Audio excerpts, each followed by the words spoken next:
रसायनमुक्त शेती विषमुक्त अन्न ग्रीन प्लॅनेट या कंपनीच्या सेव्ह द मदर अर्थ काळी वाचवा या अभियानांतर्गत आज आपण सोयाबीनच्या प्लॉटमध्ये गातेगाव येथे श्री गोविंद निवृत्ती ढोणे यांच्या शेतामध्ये आहेत। तर त्यांनी इथं ग्रीन प्लॅनेट ह्या कंपनीचं जैविक तंत्रज्ञान वापरलेलं आहे। त्यांनी कशा पद्धतीनं वापरलेलं आहे ते आपण आज त्यांना विचारून घेऊया। मामा तुमचं नाव सांगा। गोविंद निवृत्ती ढोणे, राहणार गातेगाव, तालुका जिल्हा लातूर। बरं, आज हा सोयाबीनचा प्लॉट आहे। आज तारीख किती आहे? आज 20 तारीख आहे। हे सोयाबीन किती तारखेला पेरलंय? 17 तारखेला पेरले। 17 जुलै।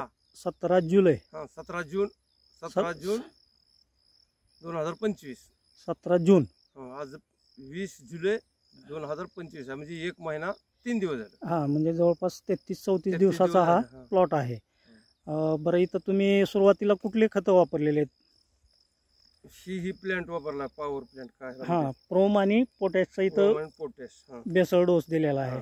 आणि ग्रो नायट्रोकिंगच्या फवारणी किती झाल्या तिथं? एकच झाली, एकच फवारणी झाली आहे। 1 किलो। बरं, ह्या पिकामध्ये तुम्हाला काय काय बदल वाटतो? पीक जोमात आलेलं आहे। बरं, पेरलं तसं चांगलं, फवारणी केल्यावर चांगलं सुधारलं पीक। बरं, मातीमध्ये काय फरक वाटतो का? मातीत काय फरक नाही, पर वापसायला लवकर वापसेल। हां, म्हणजे माती एकदम भुसभुशीत झालेली आहे। हां।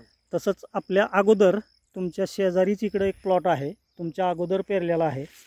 त्याच्यामध्ये आणि ह्याच्यामध्ये तुम्हाला काय बदल वाटतो? 2-3 दिवसांना अगोदर पेरलाय ती। त्या पिकामध्ये आणि ह्या पिकामध्ये काय बदल वाटतो? पानामध्ये, साईजमध्ये, फुटव्यामध्ये?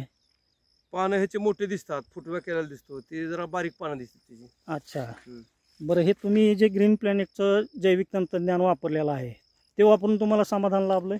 लाभलंय की हो, समाधान आहे। बरं, आता ही जी आपण आज सोयाबीनची क्लिप करतोय, आज तारीख आहे 20 जुलै 2025।